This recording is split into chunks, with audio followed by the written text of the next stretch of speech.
Hello. Uh, Hi, it's been a while since I've come live, so it's tricky. I actually have no idea how it works because it's been a really, really long time. A lot of things have changed. I can see, um, I can see that I'm doing both on Instagram and on YouTube. So I'm guessing my audio is heard, and okay, it's not muted. Uh, so quickly to tell, this is today is 1 year of my film Dhoomam. I did a film called Dhoomam. I don't know how many of you even know about it. It was last year, and on this very day we released the film. And yeah, the film didn't have a great box office, but it's been a really personal film for me. And so I thought, let's talk for a while the film is now available on YouTube, on the Humbale, the production, their YouTube channel. It's available for free both in Malayalam and in Kannada. So it would be great if you haven't watched the film that you go to YouTube channel on Humbales and watch the Kannada and the Malayalam film. It's for free now. You don't have to pay for it. Um, so it's been a year of lots of learning. It's been a year of going through what it feels to make a film which not many watched. It's been sort of I just want to know if I'm even audible. If I'm not, please do mention so I can do some fixes if I have to. Uh, and I'm just checking that. Okay, anybody can type in if I need to speak loudly so that I know. Okay, and yes, audible. Great, great, wonderful. So yeah, it's been a year of Dhoomam, and when I wrote the script, I just want to like delve into a little because I never spoke about the film so much in the media. So the film was written way back in the concept of Dhoomam came to me way back in 2008 when I joined film industry. But for me, I think the idea came in because I'm not a smoker and I'm subjected to a lot of passive smoking. And unlike probably other corporate industries where there are strict rules about, where to go and smoke, you have to get out of the office and smoke. Unlike that, in our industry, rather be theater or films, it's very chaotic. So people are sitting in the same room and smoking. And as a non-smoker, for me, it was really bothering. I would go back home smelling of smoke, and it didn't work for me. So it always was at the back of my mind as to, hey, uh, how do I address this? And as an artist who's done theater, who's done short films, I always used to pick up themes that were very close to me, which were resonating with what I go through, and hence I started writing something about it. I started writing something about tobacco, and the first idea that came in. I mean, this is a spoiler alert, so if you haven't seen the film, probably you should close your ears at this point. The idea of wanting to make a film which will sort of push a tobacco related person to forcibly smoke, and then what happens? The whole the ones who have seen will probably understand. So yeah, that's how it started, and it stayed with me. I always wanted to make this film. It was written way before Life Ushtene. Of course, not the film that you're going to be watching now. It was written in a completely different format. um, and over the years, I mean, what, 14 years, the film sort of transformed and the screenplay got rewritten again and again. So it's been an interesting journey. That's the reason I made the film, and I wanted to just bring out the conversations about tobacco. I wanted to bring out the conversations about what a passive smoker goes through, because there's no choice. I mean, we have made the choice not to smoke, but we aren't given a choice to not inhale the smoke that someone else is breathing in and out, right? It's just there in the air. So for me, that was always a very strong force behind that. There are rules, of course, but nobody follows it. And it played in my mind, and hence I made the film and wanted to make the film in a way which is very engaging.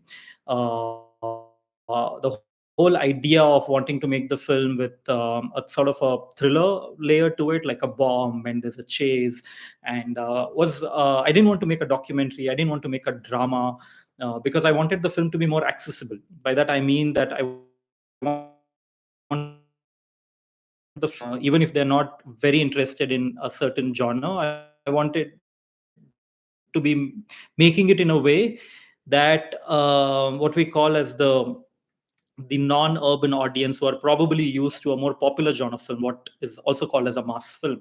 I wanted them also to watch it with the same interest, so that the conversation about tobacco is passed on. And hence the whole writing from the start was written with with a bit of a thriller zone attached to it, so that it's easy for the audience to kind of be part of the film. If I make it like a very surreal drama film, then probably they won't. And yeah, and hence the screenplay, everything got written that way. So anyway, a year later, what I can reflect is it didn't turn out as the way I thought it did. I wanted it to be. Maybe the film for today's time is a bit slow because now the audience are really watching things going really fast. Maybe that's what I heard from some people. Of course, there is an audience which also liked the film, but for me, it was one of those films which I made with one of the biggest production houses today, Hombale Films, and I have to really thank them for making this film. For really backing it, and sort of they have made really big films. They have made KGF, they made Salar, and then to come and do a film about tobacco and having so much faith and trust in the theme and me to back it. I would really thank Vijay sir, who heads and runs Hombale basically, and also I got to really give it to him for taking the decision to make this film available for free on YouTube. It's such a big cast, big budget film, and it's amazing that he took this decision. In fact, the story behind the scenes, last year we very early on, about a week within the release of the film, knew that it would not be doing well at the box office. We started seeing the results and we wondered because we all felt like we had made a great film, and we thought it would work with the audience, but it didn't. And so Vijay sir was, I was very scared, petrified, because I've blown up so much money of his, and I was very guilty of shit. It's really bad and all that stuff.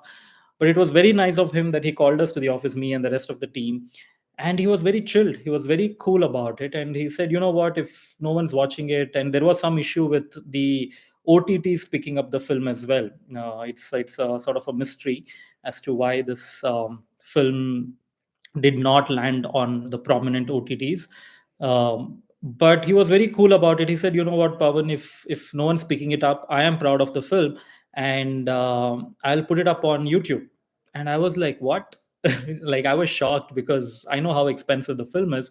And he said, "I don't mind." And he was very happy he made the film.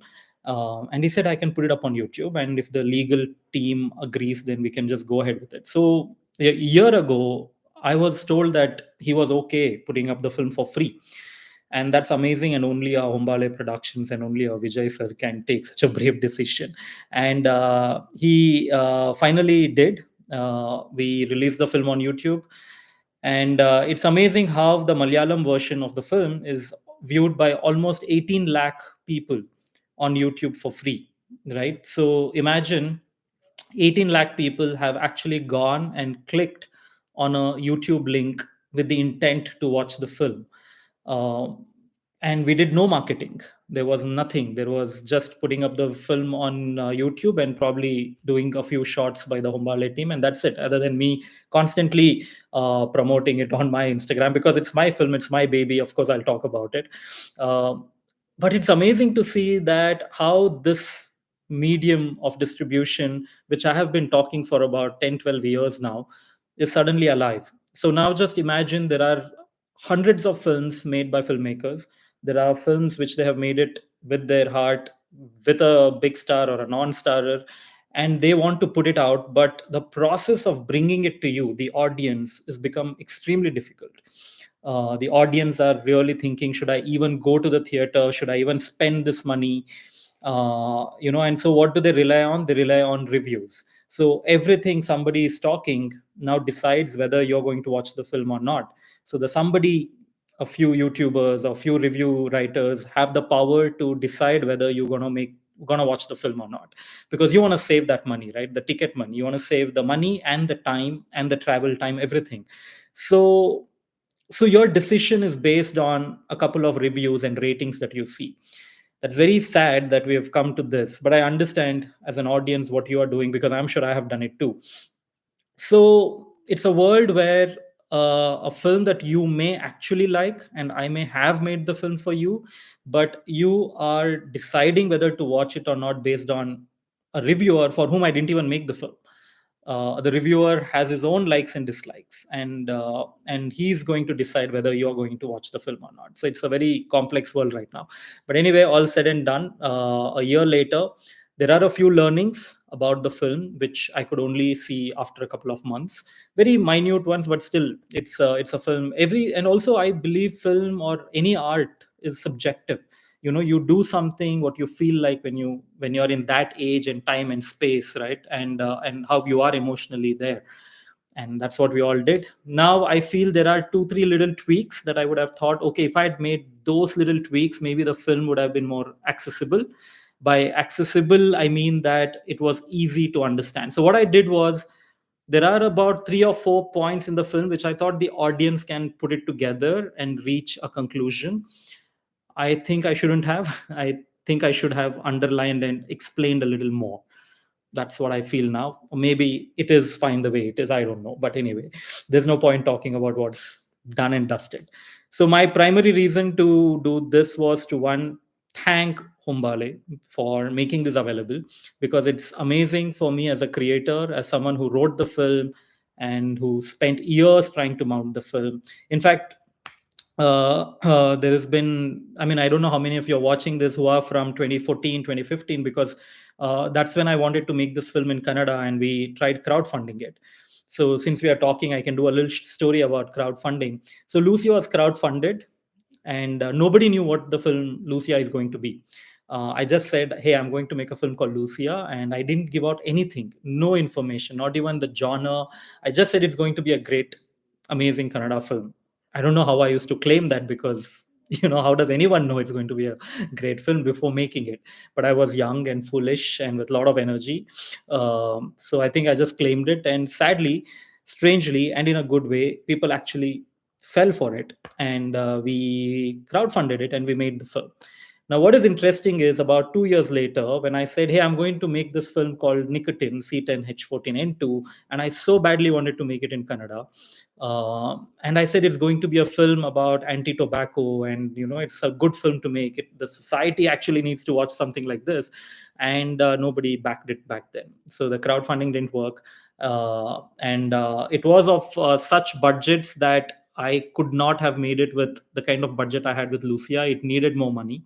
Now, if you go back to YouTube and see, you will know why I needed more money, because the kind of locations it needs, it's about the tobacco corporate world. So it needs more money to shoot like that. So then I kept pitching this film to a lot of people. I kept pitching it to every other language, Telugu, Tamil, Hindi. And every time I was told that, hey, everything works, but we don't want to make a film about tobacco. We don't want to go in that zone. Can you make it something else? But I stayed on, and that's why I say it's great that Hombale agreed. It's great that Fahad agreed. It's amazing that all these people came together and gave me that kind of budgets to make the film. And also, it's amazing now that a year later, I can say that, hey, close to 20 lakh people are going to be, I mean, I'm guessing 18 lakh on YouTube, and there must be a lakh or 50,000 more on Telegram and pirated, and then about maybe a lakh on theaters who watch the film. So 20 lakh people roughly have seen Dhoomam, which talks about anti-tobacco, what happens in a tobacco industry, how they're getting you hooked to cigarettes, and to how they're getting you hooked to vapes, and all the drama behind it, all the questions that you and I should have about the government's support or involvement in how tobacco sells. I made a film about it, and I hope and I'm glad that 20 sorry getting a call that 20 lakh people have actually seen, which means that little idea or little questions that I have been passed on to that many people, and that's all I wanted to do. And I wanted those people to talk more about it. I wanted those people to question and probably do something more than letting it pass. And yeah, about distribution of films like this, something very important that I want to, if someone's still watching it, um, there are many films today, many filmmakers who are trying to make films that are very strongly content oriented. Dhuma would be considered a content oriented, as in there is no public pleasing screenplay. There is no just, I mean, it's an adrenaline, right? When you go to a film and you watch, you want that sort of a forced engagement, like a fight or strong big loud music or something very larger than life, which is very easy for the mind to grab onto. And Dhumam had none of that. It was a very realistic drama that we were trying to do. So there are many films like that, and there are audience for it. I'm not saying that every person has to like. I'm sure every film only has about 20-25% of the audience who probably like it. The rest it may not even work for. So reaching that 20-25% has become really hard for content filmmakers, because we are like our education system. We are putting through every film through the same marketing and publicity and distribution, which is not going to work. It was not working, and it's only become harder now. So how come my question has been 18 lakh people have clicked on the YouTube link? Because you don't have to pay for it. Even if 30% of them had clicked on the Book My Show link a year ago, this film would have been called a box office success. 30% or even 20% of them, but they didn't click.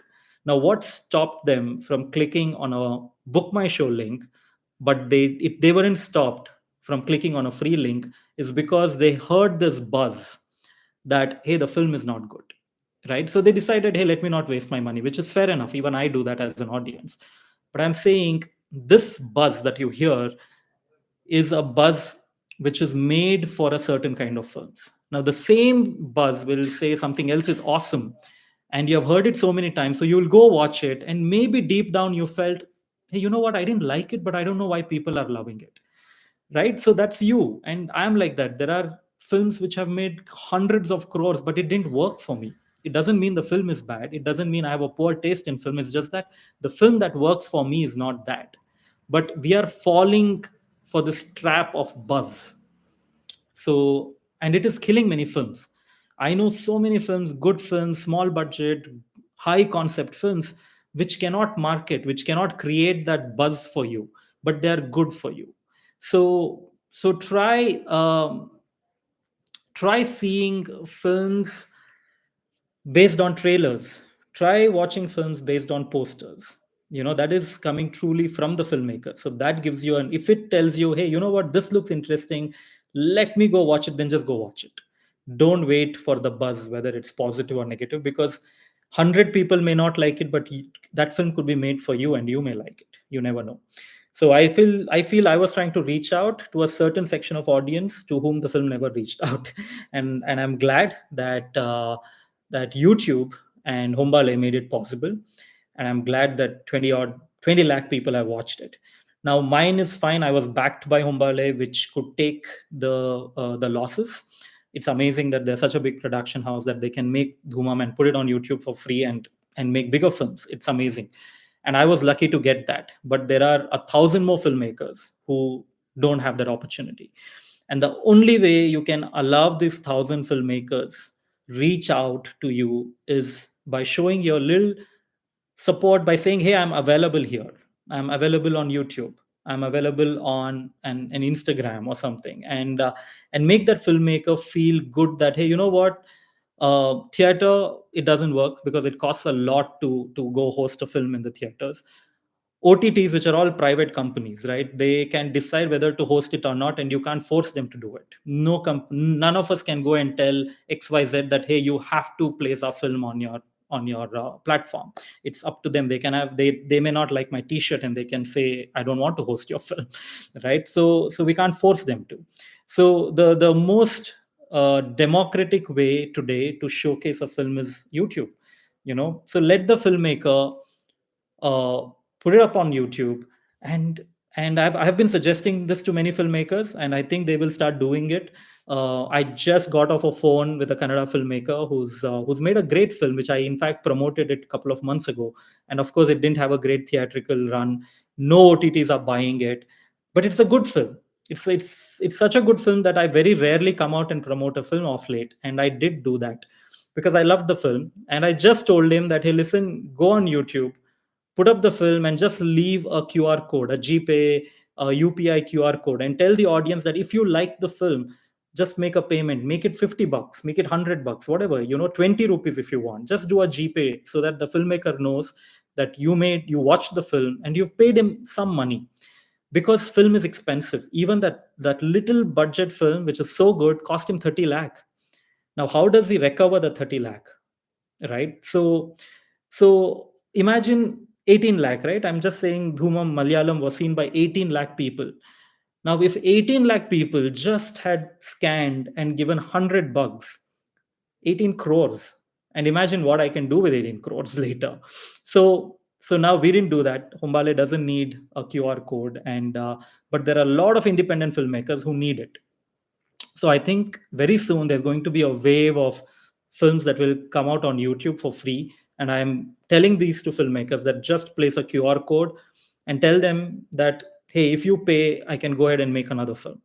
If you don't like the film, please don't pay. But if you like it, pay 50 rupees, 100 rupees, or if you love it, pay 500.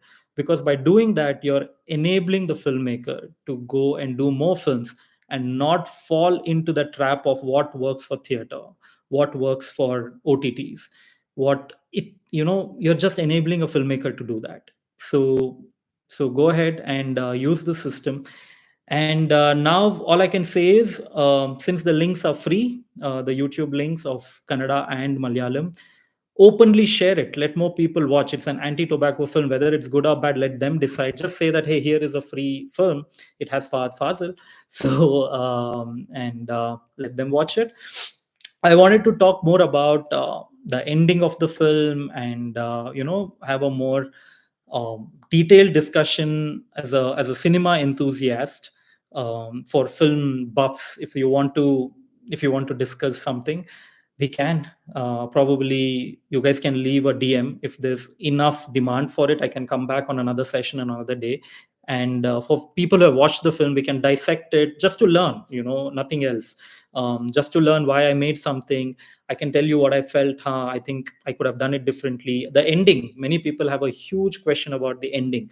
What was it? Will there be a part two? There will not be a part two, definitely, because for me the film ended there, and there's a reason why I ended it that way. And I'm not able to discuss that now because I don't know how many of the audience here have not watched the film. So I think there is some ad coming up. Let me skip it. Yeah.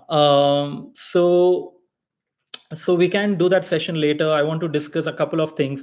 Some of the highs that I had during the film was that how we blended a bit of social media into it. The cigarettes were called likes, how that is the new addiction.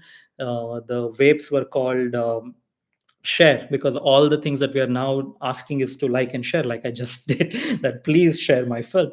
And the other things that is also interesting that we discovered with the film was that just go to Google and say shareholders of ITC, right? And you will see who are the highest shareholders. There was a debate about it, but for me, the fact that the government will force you to watch an anti-tobacco ad before every movie and in the middle of the movie, but will also have money invested in a tobacco company. It's weird. And for me, the film was all about these questions. It was all packaged in a storyline so that you as an audience can watch the film, go back home and have these questions play in your head so that you can have a discussion with your family, with your friends, with your kids. That's all I wanted the film to be like. um, So for me, the best thing you can do is, because now that the film is out on YouTube, the best thing you can do for me, if you like the intent with which the film was made, is just tell your friends that, hey, try watching it. Let them decide whether they want to watch it fully or 10 minutes or half, whatever it is. But let the link pass on. That's all I can say. And um, what else? I also want to say that keep this system alive, because a lot of independent filmmakers need it at this point. Uh, it is something very sad. I was telling someone who had messaged me that it's only when we buy a car that we think of, hey, I should have planted a tree, because I could have had 10 years ago, so that I could have had a tree, to park my car today. And that's what's happening right now, because in 2012 is when I tried creating a OTT platform called Home Talkers, because I knew and I foresaw that it was going to be very important that we need another distribution system to reach out to the audience. I didn't get the kind of support. Forget the industry, I come back to the audience, because every time we tried hosting a film on Home Talkers, which was before any of the Netflix or Prime even came into India, people would pirate it. And that sort of led to the downfall of Home Talkers back in 2012. In During pandemic, I again tried FUC, because I can tell you that today many are trying it. Many want such a platform, a homegrown platform, because frankly, we are all begging these international studios to take our film and just put it on their platform so it reaches out to the audience. And it's really sad that a producer, a director who's made a film, who spent so much money and so much of creative time in making a film, to reach out. So it's like saying, I'm in Bangalore, I want to make a film about Bangalore and show it to the audience in Bangalore, but I have to go to Mumbai. I have to send and impress people sitting in Mumbai, and they will send my proposal to someone sitting in LA or anywhere else in Asia and get an approval from there and decide whether I can show the film to the person sitting in Bangalore. It's terrible that we have done this to ourselves, and it can change. See, right now, I want to tell all the OTTs that 18 lakh people trying and watching this film on YouTube is in your face, because that many people would have probably watched it on your platform if you had bought the film a year ago, but you didn't, which is probably great that now it's available for free for everybody. So it's not restricted to only a certain subscribers, but it is now open to the whole world to watch.